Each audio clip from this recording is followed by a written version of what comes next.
Friends, മഴതോരും മുൻപയുടെ ഏറ്റവും പുതിയ വിശേഷങ്ങളിലേക്ക് എല്ലാവർക്കും സ്വാഗതം കേട്ടോ. അപ്പോൾ നമ്മുടെ അലീന വീടൊക്കെ നടന്ന് കാണുവാണ്. അപ്പോൾ ആദ്യം ചെല്ലണത് കിച്ചണിലേക്കാണ്. അപ്പോൾ അവിടെ നമ്മുടെ പൗലോസ് എന്തൊക്കെയോ പാചകം ചെയ്തുകൊണ്ട് നിൽക്കുന്നുണ്ട്. അപ്പോൾ അലീന പതിയെ പതിയെ ഇങ്ങനെ അടുക്കളയിലേക്ക് ചെന്നു.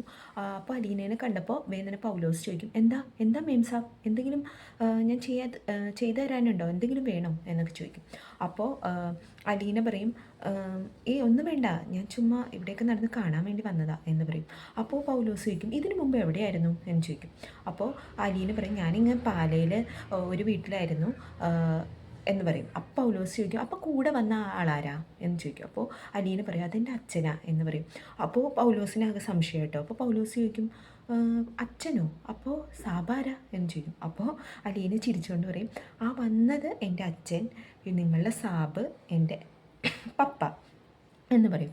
അപ്പോൾ പൗലോസ് ഇങ്ങനെ സംശയിച്ച് ഇങ്ങനെ നിൽക്കും. അപ്പോൾ അലീന ചിരിച്ചുകൊണ്ട് പറയും, ആകെ സംശയമായല്ലേ, കുഴപ്പമില്ല, പതിയെ പതിയെ എല്ലാം ശരിയാവും, എല്ലാം മനസ്സിലാവും എന്ന് പറയും. അപ്പോൾ ചോദിക്കും, പിന്നെ അലീന ഇങ്ങനെ സ്റ്റാൻലിനെ പറ്റി ചോദിച്ചറിയുവാണ്. ഈ സ്റ്റാൻലി എങ്ങനെയാണ്, സ്വഭാവം എങ്ങനെയാണ്, ഇവിടെ ആരെങ്കിലും വരാറുണ്ടോ, കാര്യങ്ങളൊക്കെ. അപ്പോൾ പൗലോസേട്ടൻ പറയും, ഇവിടെ അങ്ങനെ ഒരാളും വരാറില്ല, ഗസ്റ്റുകളൊക്കെ വല്ലപ്പോഴും വരും. അപ്പോൾ സാബ് എന്തൊക്കെ ഉണ്ടാക്കി കൊടുക്കേണ്ടതെന്ന് പറയും, അത് ഉണ്ടാക്കി കൊടുക്കും. പിന്നെ സാബ് പറയുന്ന രീതിയിൽ മാത്രമേ ഇവിടെ എന്തും നടക്കാവുള്ളൂ എന്നൊരു വാശിയാണ് സാബിന്. പിന്നെ ഇവിടെ അങ്ങനെ ആരും വരാറില്ല, കാരണം സാബിൻ്റെ സ്വഭാവമായിട്ട് ആരും അങ്ങനെ അങ്ങോട്ട് ഒത്തുപോകില്ല. എന്തിനാ, അതുകൊണ്ടല്ലേ സാബ് കുടുംബമായിട്ട് ഇവിടെ ഒരുമിച്ച് താമസിക്കാത്തത് എന്നൊക്കെ പറയുകയാണ്. അപ്പോൾ അലീന ഇതൊക്കെ കേട്ടിങ്ങനെ നിൽക്കട്ടെ. അപ്പോൾ അലീന പറയും, നമുക്ക് പതിയെ പതിയെ മാറാത്തവരെയൊക്കെ മാറ്റിയെടുക്കാം എന്ന് പറയും. അപ്പോൾ പൗലോസ് പറയും, പിന്നെ സാബിനെ മാറ്റിയെടുക്കാനൊന്നും പറ്റില്ല, എനിക്ക് തോന്നുന്നില്ല എന്നൊക്കെ പറയും. അപ്പോൾ അലീന ചിരിച്ചുകൊണ്ട്, എന്നാൽ ഞാനിനി ബാക്കിയുള്ളവരോടൊക്കെ ഒന്ന് കാണട്ടെ എന്നും പറഞ്ഞ് അങ്ങോട്ട് പോവാട്ടോ. അപ്പോൾ പൗലോസ് ഇങ്ങനെ നോക്കുന്നുണ്ട് കേട്ടോ. കൊള്ളാലോ എന്നിങ്ങനെ ആലോചിച്ച് നിൽക്കുക. ഈ സമയത്ത് അലീന പതിയെ പതിയെ ഓരോ റൂമുകളൊക്കെ കണ്ട് ഇങ്ങനെ സ്റ്റാൻലിയുടെ റൂമായിരിക്കും എന്നറിയാതെ ഒരു റൂം നമ്മുടെ അലീന പതിയെ ഡോറ് തുറക്കുമ്പോൾ അകത്ത് നമ്മുടെ സ്റ്റാൻലി മദ്യപിച്ചുകൊണ്ടിരിക്കുക. അപ്പോൾ പെട്ടെന്ന് സ്റ്റാൻലി അലീനേനെ കാണുമ്പോൾ ഇങ്ങനെ ആകെ ഒരു എന്തുപോലെ ആയിരിക്കുന്നുണ്ട് കേട്ടോ. അപ്പോൾ അലീന വേഗം തന്നെ ഡോറടിച്ചിട്ട് പോകാൻ പോകും. അപ്പോൾ സ്റ്റാൻലി പറയും, അലീന വാ, എന്താ, എന്തെങ്കിലും ആവശ്യമുണ്ടോ എന്ന് ചോദിക്കും. അപ്പോൾ അലീന പറയില്ല, ഞാൻ ചുമ്മാ വീടൊക്കെ നടന്നൊന്ന് കാണാൻ വന്നതാണെന്ന് പറയും. അപ്പോൾ പറയും, ഞാൻ ആൻ്റപ്പനോട് പറഞ്ഞതല്ലോ ഈ വീടൊക്കെ കൊണ്ട് നടന്ന് കാണിക്കണമെന്ന്, അയാളെവിടെ പോയി എന്ന് ചോദിക്കും. അപ്പോൾ പറയും, ഇല്ല, എന്നെക്കൊണ്ട് കഴിയുന്ന കാര്യങ്ങളൊക്കെ എനിക്ക് തന്നെ ഒറ്റയ്ക്ക് ചെയ്യുന്നതാണ് എനിക്കിഷ്ടം എന്ന് അലീന പറയുകയാണ്. അപ്പോൾ സ്റ്റാൻലി പറയും, ദേ അലീന, ഇത് നീ ഇതുവരെ താമസിച്ച വീടല്ല, അപ്പോൾ അതുകൊണ്ട് നീ അതിൻ്റേതായ രീതിയിൽ മാറണം എന്നൊക്കെ പറയാം. അപ്പോൾ അലീന പറയും, മാറ്റം എല്ലാവർക്കും അനിവാര്യമാണ്, പിന്നെ ഈ മദ്യപാനം ഉണ്ടല്ലോ അത് അത്ര നല്ലതല്ല, എനിക്ക് അങ്ങനെയുള്ളവരൊന്നും ഇഷ്ടമല്ല എന്നൊക്കെ പറയുമ്പോൾ സ്റ്റാൻലിക്ക് അത് ഇഷ്ടപ്പെടുന്നില്ല കേട്ടോ. കാരണം വന്ന് തന്നെ അലീന ഭരിക്കാൻ ചെന്ന പോലെയാണ് സ്റ്റാൻലിക്ക് ഫീൽ ചെയ്തത്. അങ്ങനെ പറഞ്ഞുകൊണ്ട് നമ്മൾ അലീന ആ റൂമിൽ നിന്ന് പോവാണ്. ആ സമയത്ത് അലീന അങ്ങോട്ട് പോയി കഴിയുമ്പോഴത്തേക്കും സ്റ്റാൻലിക്ക് അങ്ങോട്ട് ദേഷ്യം വരും. സ്റ്റാൻലി അവിടെ നിന്നുകൊണ്ട് ആൻ്റപ്പൻ ആൻ്റപ്പൻ എന്ന് പറഞ്ഞ് വിളിക്കും. അതോടെ ആൻ്റപ്പൻ ചേട്ടൻ ഓടി പേടിച്ച് വരുവാട്ടോ, എന്താ സാബ് വിളിക്കും. അപ്പോൾ പറയും, താൻ എവിടെയായിരുന്നു, തന്നോട് ഞാൻ പറഞ്ഞതില്ലേ ആ അലീനയെ വീടാക്കി കൊണ്ട് നടന്ന് കാണിക്കണമെന്ന്, എന്നിട്ട് താൻ എവിടെയായിരുന്നു എന്നൊക്കെ പറയും. ഇല്ല, ഞാൻ പറഞ്ഞതാ സാബ് എന്ന് പറയും. എന്നിട്ടാണോ അവൾ ഒറ്റയ്ക്ക് എൻ്റെ മുറി വരെ വന്ന് എൻ്റെ റൂമിൽ തുറന്നു വന്നത് എന്ന് പറയും. അപ്പോൾ ആൻ്റപ്പനോട് പറയും, താനാണ് ഇവിടുത്തെ രീതികളും കാര്യങ്ങളും അവളെ പറഞ്ഞ് പഠിപ്പിക്കേണ്ടത്, തുടക്കം മുതലേ ഇതൊക്കെ നിയന്ത്രിച്ചില്ലെങ്കിൽ ഭാവിയിൽ ഒരുപാട് പ്രശ്നമാവും എന്ന് സ്റ്റാൻലി ഇങ്ങനെ പറയും കേട്ടോ. അപ്പോൾ ആൻ്റപ്പനും ചെറിയ രീതിയിൽ ആൻ്റപ്പൻ്റെ രീതിയിൽ ഒന്ന് എരികേറ്റാൻ നോക്കും. ആൻ്റപ്പൻ പറയും, ശരിയാണ് സാബ്, എൻ്റെ സാബ് ആരും തോക്കുന്നത് എനിക്കിഷ്ടമല്ല എന്നൊക്കെ പറഞ്ഞ് ഇങ്ങനെ എരിക്കേറ്റും. എന്നിട്ട് പറയും, അതൊക്കെ കാര്യങ്ങൾ കൃത്യമായി പറഞ്ഞു കൊടുക്കേണ്ടത് സാബ് തന്നെ പറഞ്ഞു കൊടുക്കുമ്പോഴാണ് അത് അവർക്ക് മനസ്സിലാവുള്ളൂ. അപ്പോൾ അതുകൊണ്ട് സാബ് തന്നെ ആ കുട്ടീനെ കാര്യങ്ങളൊക്കെ പറഞ്ഞു കൊടുക്കണം എന്ന് ആൻ്റപ്പൻ ചേട്ടൻ ഇങ്ങനെ പറയാം. അപ്പോൾ സ്റ്റാൻലിക്കും തോന്നും, ശരിയാണ്, ഞാനാണ് ചെന്ന് പറയേണ്ടതെന്ന് തോന്നും. അങ്ങനെ നമ്മുടെ സ്റ്റാൻലി പതിയെ അലീനയുടെ റൂമിലേക്ക് വരും. അപ്പോൾ അലീന റൂമിലായിരുന്നു. അപ്പോൾ ഡോറിൽ മുട്ടും കേട്ടോ സ്റ്റാൻലി. അപ്പോൾ അലീന വന്ന് ഡോറ് തുറക്കും. അപ്പോൾ സ്റ്റാൻലി പറയും, ഞാൻ അകത്തോട്ട് വന്നോട്ടെ എന്ന് ചോദിക്കും. പറയും, വരാൻ പറയും. അങ്ങനെ അകത്തേക്ക് വന്നു.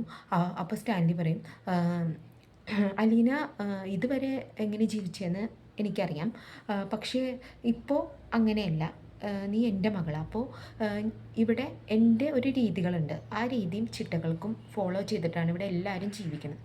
അപ്പോൾ ഇന്ന് വരെ അത് മാറ്റാനായിട്ട് ഞാൻ തയ്യാറല്ല. അപ്പോൾ എന്തൊക്കെയാണെങ്കിലും എൻ്റെ രീതികൾ ഇവിടെ ഉള്ളവർ ഫോളോ ചെയ്യണം, അല്ലാതെ ഞാൻ മറ്റുള്ളവരുടെ രീതികൾക്കനുസരിച്ച് പോകാറില്ല എന്നൊക്കെ ഇങ്ങനെ സ്റ്റാൻലി പറയാം. കാരണം ഉപദേശിക്കാൻ വരണ്ട എന്നുള്ള രീതിയിലാണ് ഇങ്ങനെ പറയുന്നത്.